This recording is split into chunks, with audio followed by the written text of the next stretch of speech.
As Lu Shang and Cao Cao were chatting calmly, Milton, with a furious expression and fuming, began to walk towards them, calling Lu Shang a wretch. Milton clenched his teeth, his eyes glowing with rage. He yelled that he was an insignificant thing who didn't know what was good for himself and reprimanded him for daring to approach Cao Cao on an occasion as important as this. Milton shouted his sister's name. Hearing Milton's voice, Cao Cao's eyes filled with surprise, making her turn somewhat curious. She approached Milton, gestured towards Lu Shang and, in a calm and sincere tone, told her brother to look who she had found, as Lu Shang had also come.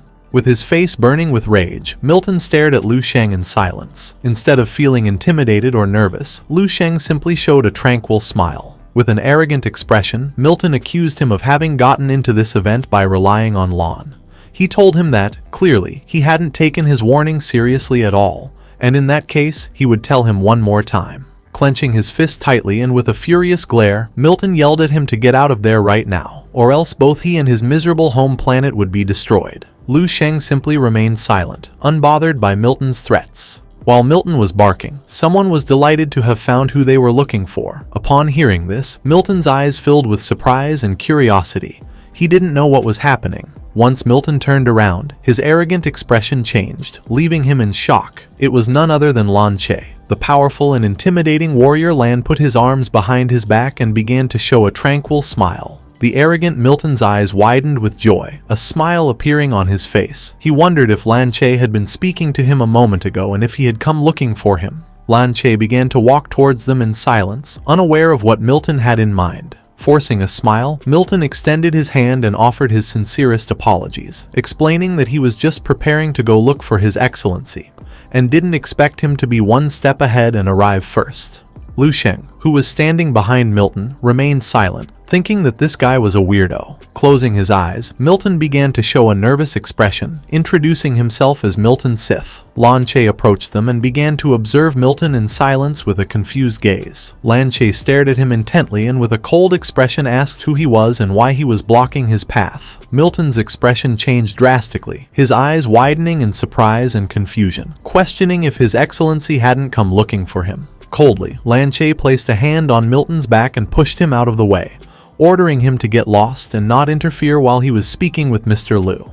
Milton lost his balance and with an expression full of questions and confusion, fell face first to the ground, not knowing what was happening or why Lanche was so interested in someone like Lu Shang. Lanche began to walk towards Lu Shang in silence. Our boy showed no expression, and people started to gather to see what was happening. With a smile full of admiration, Lanche placed his hand over his chest as a sign of respect and told His Excellency Lu Shang that his immortal level bloodline was an extremely rare existence, even in the main star sector of the Tianxie galaxy. Lu Shang simply began to observe Lan in silence. Lanche took out a golden card and offered it to him, explaining that the Yamu sector would become too small for him very soon. Lu Shang took the golden card, and his eyes widened in surprise and curiosity. With a confident smile, Lanche revealed that he hoped that, when His Excellency went to the main star sector, he could visit the Lan family's home as a guest. He clarified that this was an invitation he was formally extending on behalf of his father, Marquis Lanyo. He called Lu Shang a warrior of an immortal level bloodline. Hearing this, the guests present went into shock, unable to believe what Lanche had just said. With his face covered in sweat, one of the men asked his friend if Lu Shang was the legendary immortal level 1. With an uncertain look, his friend turned around and mentioned that, after so much searching, it turned out to be such an insignificant-looking young man.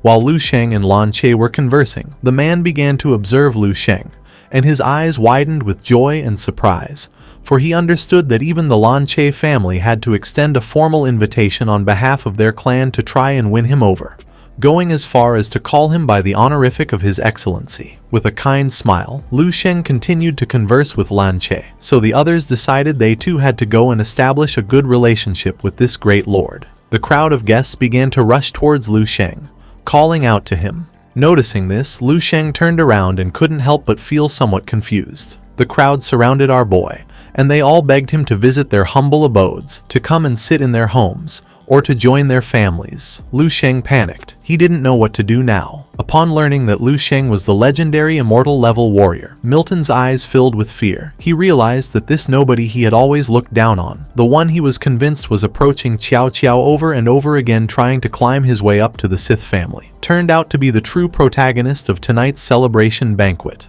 While a crowd was surrounding Lu Shang, Milton simply stood there watching in silence, trying to comprehend what he had done. Foam began to form at Milton's mouth as he wondered in disbelief if this was that legendary and utterly mysterious possessor of the immortal level bloodline, the super genius of the Yamu Star sector, who was born only once every million years. Milton fell to the ground, and tears of fear began to stream from his eyes. Not only had he failed to establish a connection with him, but he had also offended him twice. It was over. If his family found out, he would be completely finished. Meanwhile, not far away, the sensual Qiao Qiao was observing everything in silence. She placed a hand over her mouth and couldn't help but feel somewhat nervous and surprised, wondering if he was the genius who had caused that day's phenomenon. Lu Shang began to lose his patience. He turned around and with a serious expression, explained to Lanche that he had a small problem right now, but that he would consider his proposal.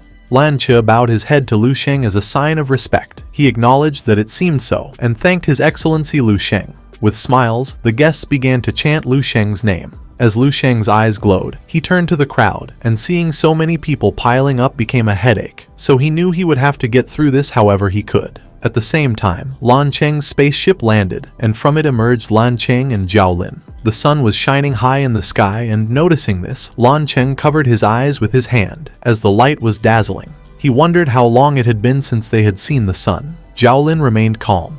He was used to traveling for long periods without seeing sunlight.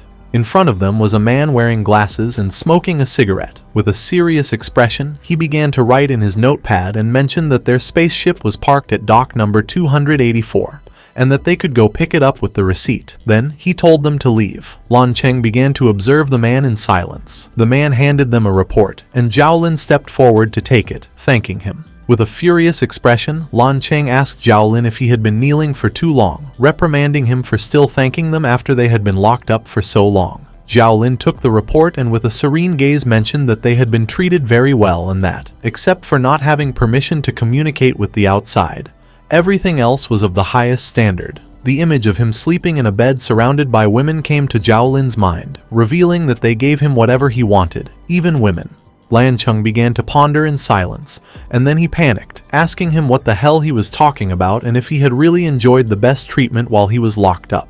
Jaolin turned to him with a curious gaze and asked if the same hadn't happened to him. Lanche began to show a nervous expression, not knowing what to say. Then, with a forced smile, he mentioned that yes, of course, him too. Lanche couldn't help but clench his teeth tightly as he remembered being tied to a wall, screaming as a man with a steel bat approached to torture him. This was nothing more than the best treatment for a prisoner. To get information about Lu Shang out of him, they had used all sorts of tricks. He clenched his fist tightly, and his body began to tremble with rage.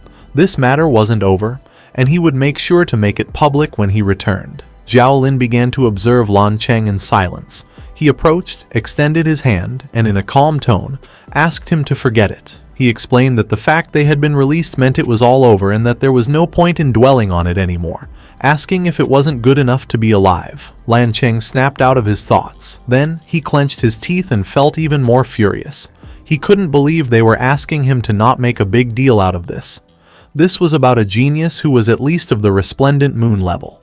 A super genius who even had the potential to reach the radiant sun level. He had been the first to discover him, and the people of the Yamu Star sector had just snatched him away like that. Jaolin placed a hand on Lanch's shoulder to try to calm him. With a sincere expression, he asked him to try to look on the bright side, suggesting that maybe Lu Shang's talent wasn't as exceptional as they imagined, since, after all, the radiant sun level wasn't something that could be reached so easily.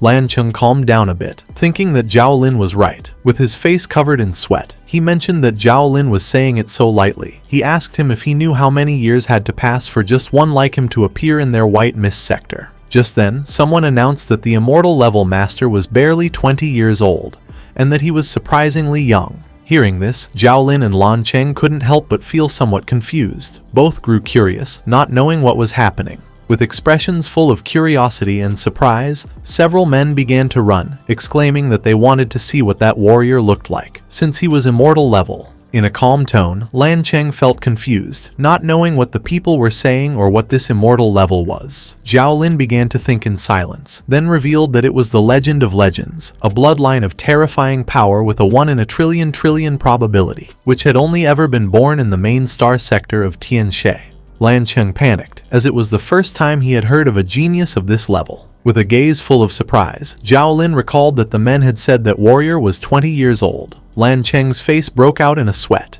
He was already getting an idea of who that warrior might be. While people were releasing balloons to celebrate, an airship began to cross the sky, announcing that they were celebrating with great joy the birth in the Yamu star sector of a being with an immortal level transcendent physical constitution. A genius born only once every million years. The airship began to project a hologram. Everyone's attention was fixed on the sky, making them curious to see the legendary warrior. Lanche's eyes widened in surprise, his jaw dropping in shock. The airship began to project our boy's hologram in the sky, and Lanche panicked, shouting that Lu Shang was the immortal level star genius. Thanks for watching Vivify Recaps. If you enjoyed it, hit like, subscribe, and drop your next recap request in the comments. See you in the next one.